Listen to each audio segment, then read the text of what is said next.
Roberta, thank you very, very much. Buenos dias, bom dia, bonjour, welcome. Very, very happy to have all of you here at this important conference of the Council of Americas. I'm delighted to be here with John Negroponte and company. I think John is living here still, but we're pleased to have him here. And I've always benefited from his counsel when I was in the Senate, and I benefit from it now. I want to thank Roberta. I think all of you will agree that she's done an extraordinary job, and I want to thank the Council, actually, for hosting us. It's a privilege for me to be able to join you at an extraordinary moment of both promise and challenge in the Americas. Roberta has been our point person on a lot of this. I think you'll all agree that she has led our engagement in the hemisphere with enormous skill, speaking out forcefully on democracy, on freedom of expression, human rights. She is constantly working to deepen our regional partnerships on everything from trade and investment to energy security, to climate change. And she is at the very center of our evolving relationship with Cuba. So, Roberta, thank you for your tremendous work.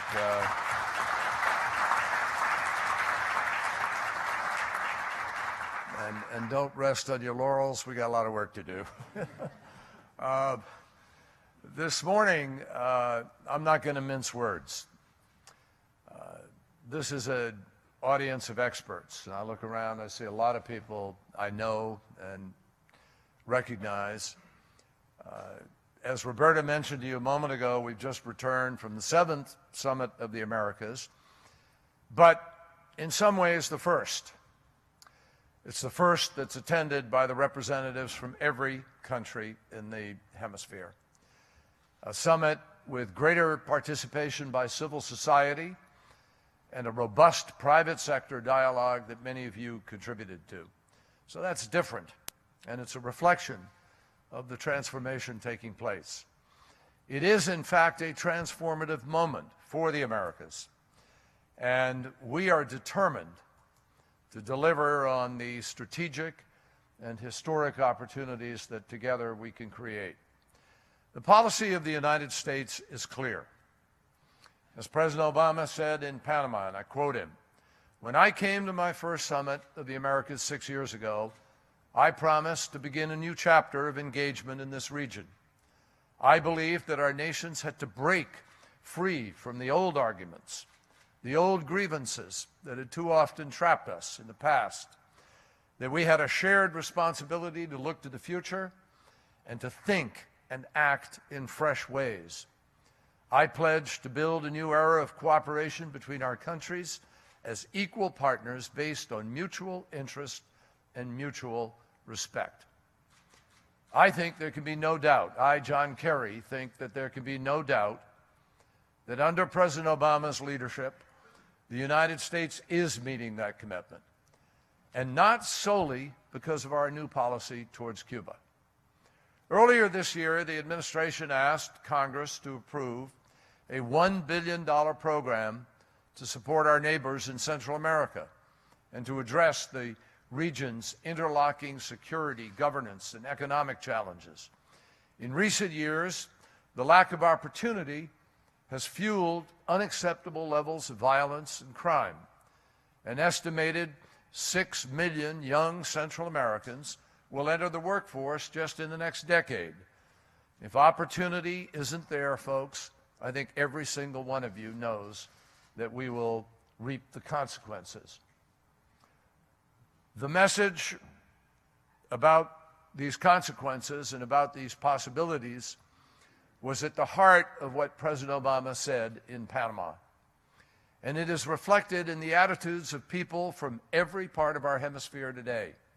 Although there remain a few who seem frozen in the amber of past arguments, discredited economic theories, and obsolete chauvinism, the vast majority of people from this hemisphere care much less about what was than about what is and what can be in the future. This new generation of Americans is more connected, more socially aware, more ambitious, more demanding than any prior generation, and they ought to be. In touch with the world, they have very high expectations for their governments and for their own lives. They insist on a say, not only in who governs, but by what means and for what purposes and for whose benefit. They are impatient with impediments to social and economic mobility. They perceive a need for change and fully intend to help bring about the transformation that is needed throughout the hemisphere. These attitudes are also a challenge.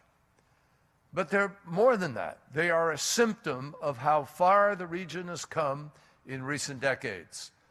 Many of the grandparents and the parents of the new generation grew up under military dictatorships, often in countries where the divide between the rich and the poor was absolute, and half the population, women and girls, was marginalized.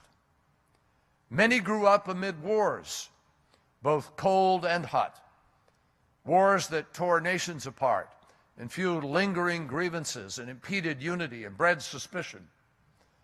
But in the past 20 years, my friends, since that first summit of the Americas, an enormous amount of healing and transformation has taken place. Democratic institutions have taken root. Prosperity has grown. Latin America today is home to a large and growing middle class. Governments in the region have embarked on innovative programs to reduce inequality and to spur sustained growth. Women don't just participate in government, increasingly they head governments. The Latin America and Caribbean of today is far different than it was a quarter of a century ago.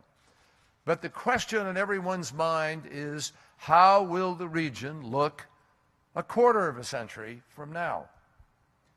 Now, lacking a crystal ball, I don't have a conclusive answer to that, but I'll tell you, I can say with confidence that the prospects for the region will improve dramatically to the extent that countries within the hemisphere are able to work with rather than against each other. So what we need is for a common agenda, for the shared progress, a blueprint for the next steps that will help to ensure the democratic and economic promise in the region is actually fulfilled. That is why the United States is engaged throughout the Americas on priorities that our partner governments and that citizens themselves have identified as important. These priorities fall into three broad categories. They include the building blocks of shared prosperity, education, innovation, trade, investment. They include energy and environmental security, and they include reconciliation and strengthening democratic and inter-American institutions across the board. So start with the building blocks of prosperity. The opening clause of the Inter-American Democratic Charter reads, "The peoples of the Americas have a right to democracy, and their governments have an obligation to promote and defend it." And it continues, "Democracy is essential for the social, political, and economic development of the peoples of the Americas." So in fact, the Americas were ahead of the curve in defining democracy as a right, and in linking that right explicitly to the development of nations. Now, we ought to be proud of that, all of us. This is a region that has successfully and peacefully moved from authoritarian to democratic governments, from closed to open economies, from isolation to integration. And the challenge now is to complete that set of transitions, to sustain what we achieve and make our democratic institutions resilient against threats. To succeed, we must do more to empower the people of our hemisphere with education, technology, open governance, and innovation. And that is exactly what we're trying to do. At the 2009 Summit of the Americas, the United States launched our Scholarships for Education and Economic Development program, which provided $50 million for 1,300 students from Latin American and Caribbean area to get vocational training in the United States. President Obama's 100,000 Strong in the Americas initiative builds on that effort, and frankly, the results speak for themselves.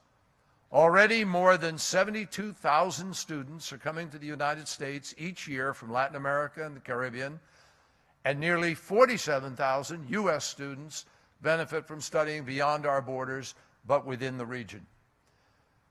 Since President Obama first announced the 100,000 Strong initiative in 2011, the student exchange figures are up 13% for U.S. students to the region and 12% for students from the region to the United States. Students like Natasha Moscoa from Costa Rica and Day Moore from Connecticut started a joint venture to empower women entrepreneurs. Students like Luis Santiago from the Dominican Republic studied in Chicago and then returned home to promote innovation in his home community. Their experience is precisely why the United States is not just continuing the 100,000 Strong initiative in the Americas, we're expanding it. We've already raised millions of dollars from the private sector for the Innovation Fund, which awards grants to universities to promote study abroad programs between the United States and other countries in the Western Hemisphere. And some of the companies represented in this room have been early adopters and supported this particular effort. Why? Because you, those companies, are seeing how these partnerships create new exchange programs for students that can have a transformative impact and build the workforce that you, those companies, need in the 21st century. It works that way. It's a pretty simple proposition. But sometimes the simple takes a while to adopt, notwithstanding the extraordinary effects it can have. We're also laying the foundation for creating the jobs of the future. In Latin America and the Caribbean, as in the United States and Canada, more than half of new jobs are created by small and medium-sized businesses. So if our goal is to reduce poverty, which it is, to further expand the middle class, which it is, to help families build a better life for their children, which it is, to offer the alternatives to crime and violence, narcotics, and so forth, the answer is pretty simple. We need to not only educate, we need to innovate. And that means doing more to help small businesses promote jobs and tap into the global economy. I used to be chairman of the Small Business Committee in the United States Senate, and I learned to my amazement how much there is that one can do to help a small businessman or woman actually access a global market, even though they may be working out of their back door or back room or their garage if they're lucky to have one. There are all kinds of ways to grow. The fact is, we can never do too much to promote innovation. And that's why President Obama launched the Small Business Network of the Americas to connect thousands of centers across the hemisphere and to help entrepreneurs be able to get the training, the counseling, and the support that they need to enter these new markets. And certainly, one of the smartest investments that we can make is in the promise and the potential of women and girls. I see this all over the world. Afghanistan is a stunning example of a transformation of recent time. No country can get ahead if it leaves half its people behind. No team can win a game with half the team on the bench. It doesn't work. No economy can thrive when women are not given a seat at the table. And it's clear from all the evidence that every time women are and girls given the opportunity to be able to participate and take part, it changes and transforms, it stabilizes, it's opened up the possibilities of democracy, and often peace. That's why President Obama launched the Women's Entrepreneurship in the Americas Initiative, to give women and girls the training and tools that they need to become the next presidents, CEOs, and entrepreneurs in their communities. And that brings me to the issue of trade and investment. In the past 2 decades, NAFTA has helped to make North America one of the most competitive regions in the world. I was in the Senate then. I remember that debate. I voted for NAFTA. It was a very difficult political issue, and trade remains a difficult political issue. But I am convinced it made a difference for the positive.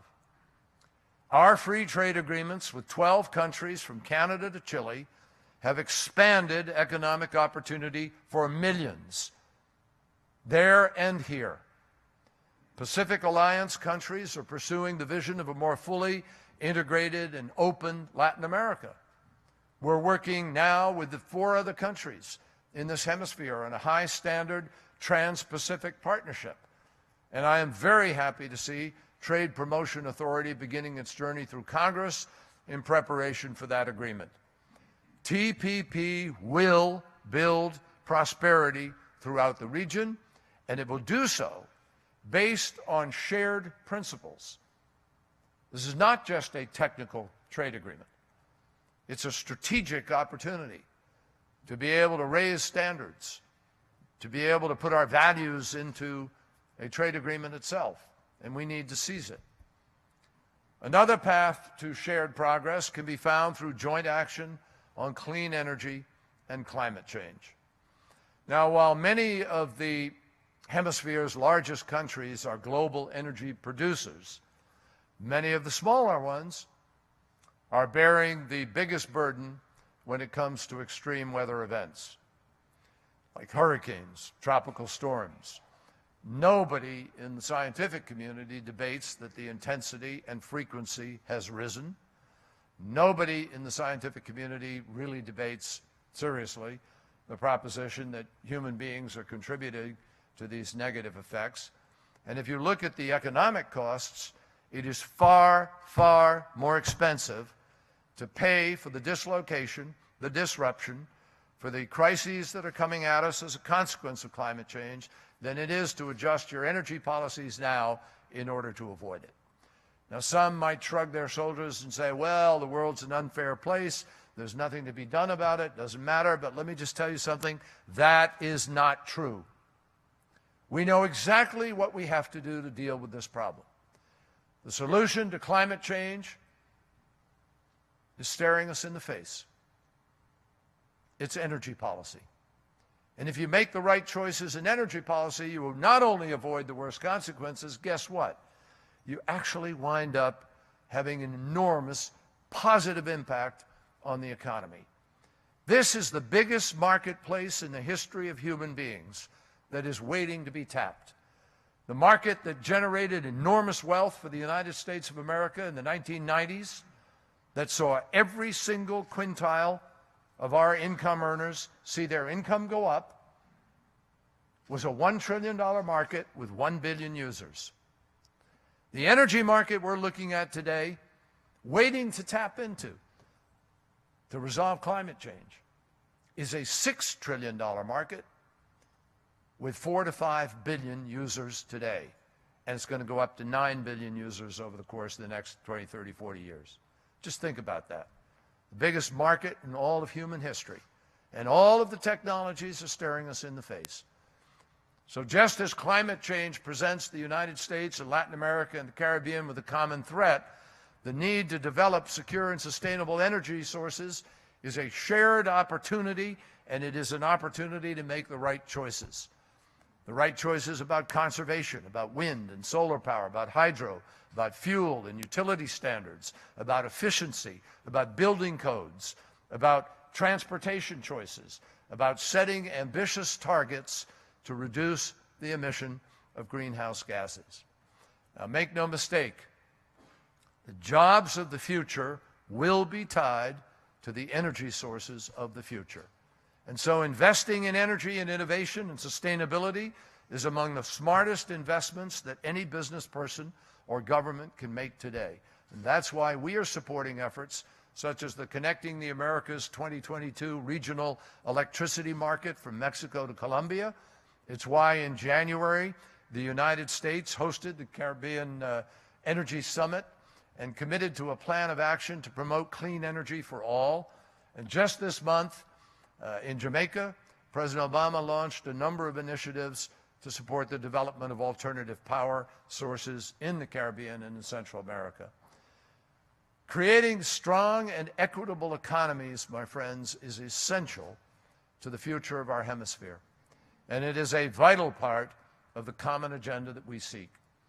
That job will be easier if we are able to remove some of the obstacles to political cooperation that have been holding us back. I've had the opportunity now to visit Colombia twice since becoming secretary. This is a country on the move.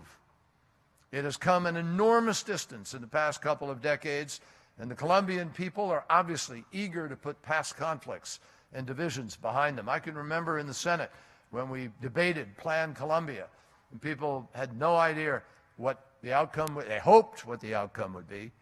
And look at what the outcome is. Thanks to the people of Colombia, more than anything else, who made the decision they wanted their future back. That's why President Santos has placed a high priority on negotiating a peaceful end to his government's long-standing civil conflict with the guerrilla group known as FARC. And the United States is fully supportive of this effort. The President has appointed Bernie Aronson, many of you know him, as our current special envoy to help monitor the talks. And we've seen in recent days this effort to establish a lasting peace is obviously not easy, none are. But the government and FARC have been fighting for longer than most Colombians have been alive. And we know that if the parties can reach an agreement, if they can finally bring peace to a country that has seen over 5 decades of internal conflict, it will unleash enormous potential for the Colombian people. Here in the United States, we will do all that we can to help Colombia achieve that peace. Meanwhile, we have an opportunity of our own. In December, President Obama made the courageous decision to update our Cuba policy, which was doing far more to isolate the United States from our friends in the hemisphere than it was to isolate Havana. In Panama, the President and I met for hours with our Cuban counterparts, the first such formal meeting since the 1950s. And we're committed to moving forward on the path to normalized relations. This new course is based not on a leap of faith, but on a conviction that the best way to promote U.S. interests and values while also helping to bring greater freedom and opportunity to the Cuban people is exactly what we are doing. The same principle applies to Venezuela. In Panama, President Obama spoke briefly with President Maduro, and a week earlier, State Department Counselor Tom Shannon was in Caracas at the invitation of the government. It is no secret that relations between our two countries have been severely strained in recent years. But I began my tenure as secretary with a long conversation with then Foreign Minister of Venezuela in an effort to promote a more productive relationship. And the United States remains open to further addressing our differences and attempting to find areas of common ground. I am confident that the administration's commitment to a new kind of relationship with Latin America will contribute significantly to our common agenda for the hemisphere, which includes the strengthening of democracy and the respect for human rights. Already we are seeing the benefits of our partnership on these issues. At the UN Human Rights Council last fall, Brazil, Chile, Colombia, and Uruguay joined the United States in sponsoring a resolution in support of LGBT rights. Our landmark open government partnership, which the United States launched with Brazil 5 years ago, is now chaired by Mexico. And over the past 3 years, we have worked with partners including Costa Rica, Mexico, Chile, and Jamaica to help strengthen the independent bodies of the Inter-American human rights system. Many of the globe's leading voices for human rights and the rule of law obviously share Spanish as their native tongue. Why does this matter? Well, it matters because countries are far more likely to advance economically and socially when citizens have faith in their governments and are able to rely on them for justice and equal treatment under the law. It matters because young people who have opportunities at home will stay and contribute to their societies instead of leaving in search of better luck elsewhere. It matters because freedom of thought and expression are the keys to innovation, which is how whole new industries begin. It matters because in that most curious of ways, people who are given the liberty to be different are also the ones most likely to unite and band together in the face of shared threats. No one has ever argued that the people of the Americas are all the same. We're not. Differ in history, language, culture, race, creed, and in 100 other ways. But we are all neighbors. We all believe in freedom. We all hope for opportunity. And as we stand here today, the vast majority of us are focused on the future that we can build together. In 2006, when Ricardo Lagos was preparing to step down as the president of Chile, rejecting calls to run again, this is what he said: "In democracy, every 4 years, we are all equal. We are all worth the same. And with a pencil and paper, we sketch the country that we want." There are few ideas more powerful, my friends, more infused with universal aspiration than democracy. But democracy has never been inevitable. It's never happened without great effort. And democracy is in many ways never complete. It is and always will be a work in progress that has to be renewed and revitalized by each generation. To build and defend democracy is our shared mission. And now, more than ever before in my lifetime, the people of the Americas are truly united in that cause. Thank you very much for letting me share some thoughts.